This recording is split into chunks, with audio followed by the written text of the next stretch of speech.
Welcome back, everybody, to the channel. Today, I want to just jump right into it. I want to get to the heart and the meat of today's video.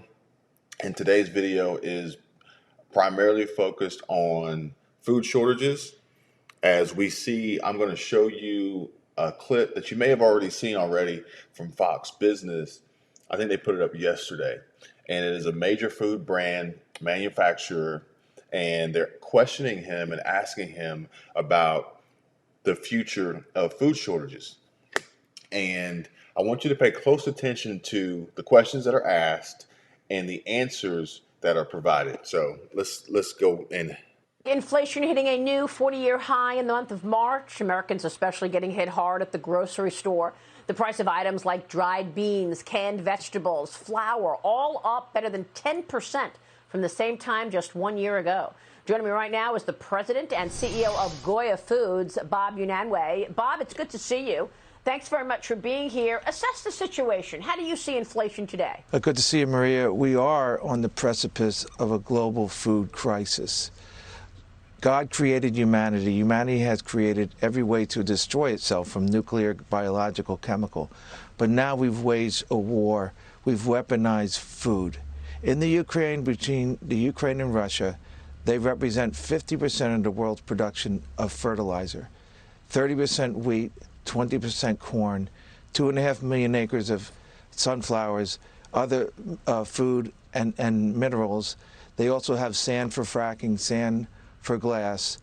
And, you know, they have, with Russia's doing with their land bridge, they're also cutting off the Ukraine to the sea. They've taken Mariupol pretty much.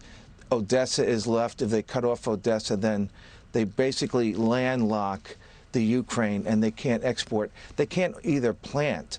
Right now, we're in the planting season in southeast Ukraine, where all these products are grown. They've attacked irrigation systems. They've attacked train systems. And they've sent millions of women and children into exile. So as we can see here, let me just play this back. I'm gonna just play back what she asked. Year high in the month of March. Americans especially getting hit hard at the grocery store. The price of items like dried beans, canned vegetables, flour, all up better than 10% from the same time just 1 year ago. Joining me right now is the president and CEO of Goya Foods, Bob Unanue. Bob, it's good to see you. Thanks very much for being here. Assess the situation. How do you see inflation today? So the topic here, it starts off with the question of inflation. And interestingly enough, the position that he takes immediately is the playing the angle of these conflicts and war that we're seeing in these other countries. Now, the point that we need to understand, what's most important here, is that we had inflation, we had record high inflation, and we were tracking towards unbelievable amounts of inflation well before this war was started. But, you know, as the food brand manufacturer who has their own agenda is asked here, you can tell by his response, he wants to lay the groundwork and set the foundation that they are not to blame. Around the globe, and lack of resolve to protect the women, children, and the innocent. It started in Afghanistan. When we left women and children behind. Usually women and children go first. We left them behind. And now they've sent millions of women into exile. If the United States, the greatest country on earth, doesn't stand up for the defenseless, who will? Speaking of defenseless, are we not defenseless? I mean, we're supposed to be, according to him, we're supposed to, this country, United States of America, the greatest country on planet Earth, supposed to be standing up for the defenseless. Why are we so much concerned about overseas when people here in this country who are citizens of this country, who pay taxes for this country, can't afford to feed their families, can't afford to put fuel in their vehicles, you know, can't afford to keep a roof over their head because inflation has driven home prices up through the roof? Why are we so much concerned about other countries and, you know, their well-being when we can't even focus on our own and keep our own safe, fed, and protected? Lose this country unless we love and build versus hate and destroy we've given the green light around the world for people to abuse and exploit women and children. We've given that green light by showing our weakness. Please help me understand how what he just said has any impact on inflation whatsoever. Comment down below and let me know if I'm missing something about what his response and how it has anything to do with inflation. Well, Bob, I understand everything that you're saying, and the Afghanistan debacle really triggered so many bad outcomes from our adversaries across the world. But what I'm really trying to understand is what's going on with the price of food. We're looking at double-digit increases in terms of the price. You are bringing into this conversation a much bigger issue and a potential food shortage crisis. See, I want to really take time to highlight the fact that this Fox Business anchor is sticking to the meat and potatoes of this conversation, of these questions. She acknowledges the fact that he's bringing up a far bigger subject and problem at hand. However, how does this inflect inflation, or how is this affecting inflation? How is this affecting the price of food? Are you talking about a food shortage crisis where Americans are not going to have access to food, never mind paying up in the double digits for the price of food? If you haven't watched this video, seen this already, I want you to pay close attention to what he is about to say, okay? Because this is very important. America will say, let them eat cake, because we have abundance. We're the biggest consumers in the world. The countries that will suffer are the innocent ones in Africa and around the globe. We are the biggest consumers of drugs, of trafficking, of everything. We're gluttonous. We're going to have to tighten our belt and consume less. We've gone from oil independence to oil dependence. We've given up that position to have our oil at cost and to buy it retail and then ship it. Our shipping, when we bring in stuff from, let's say, Thailand, coconut water, we're paying 10 times the freight we usually take.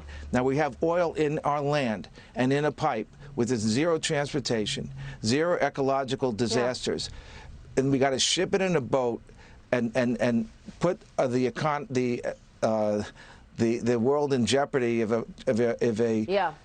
a ship is bombed or if it goes aground or whatever. So we've gone from oil independence to be dependent. We're dependent now on everybody else. We're the greatest nation on earth. We've been dependent on nobody. As opposed.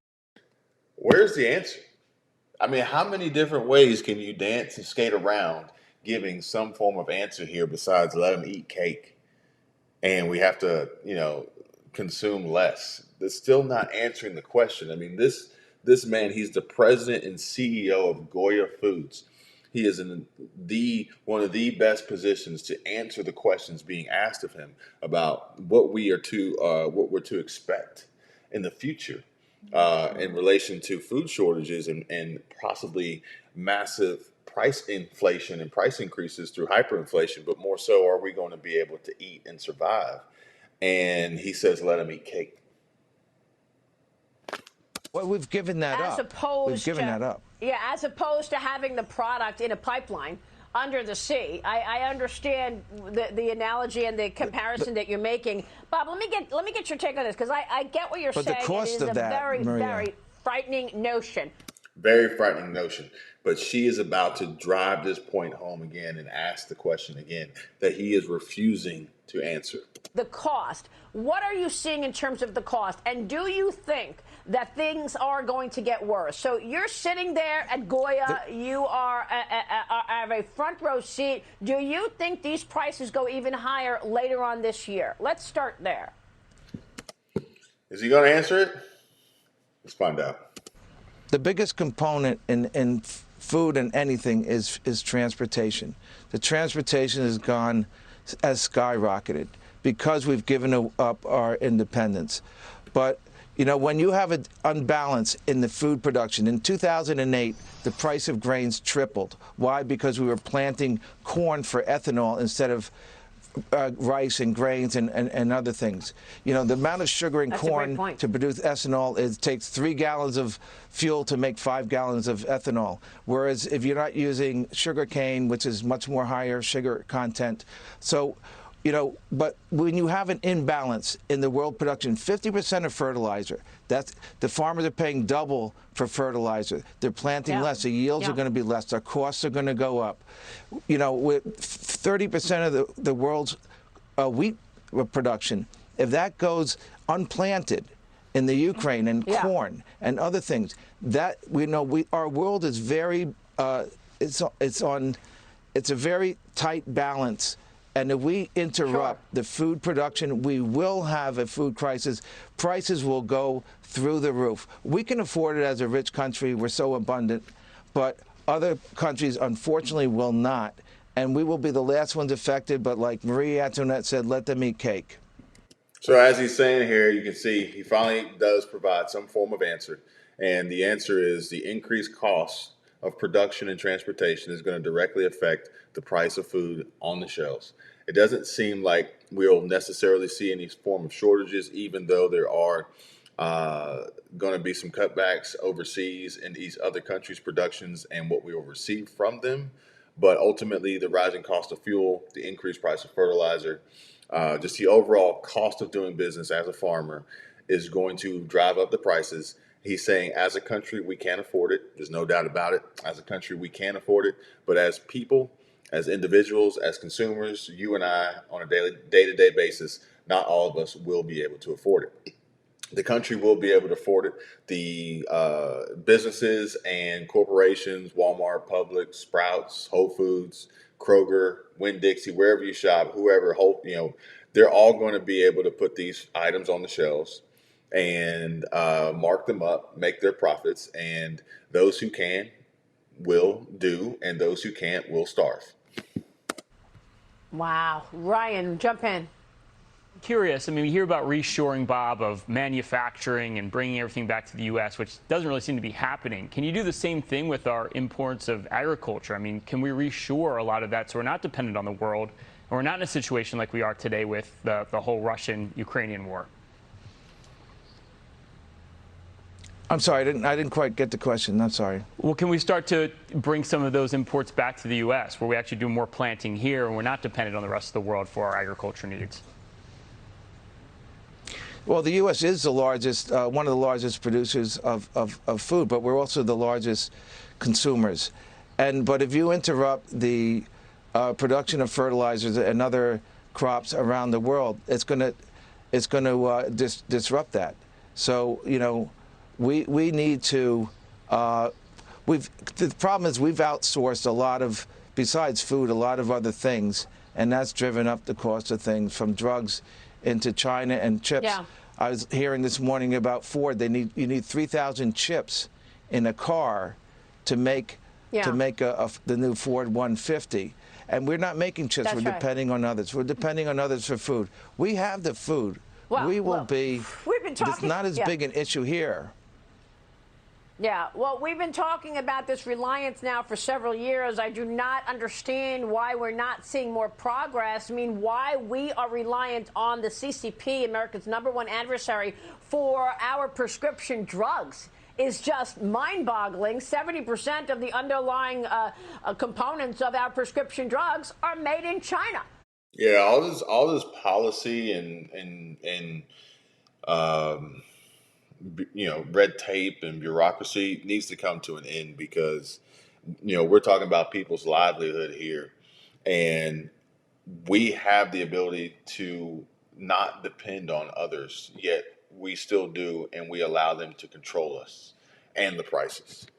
Bob, I mean, it's outrageous, but we're going to keep a spotlight on it and hope that Americans understand these issues. Bob Unanue, thank you, sir. Yeah, I mean, and then he never really did answer the question about, can we bring this back home and scale back these costs and reduce this dependency on others. He never did answer that question. He would like, he's in the best position to answer this, president and CEO of Goya Foods. What is he not telling us?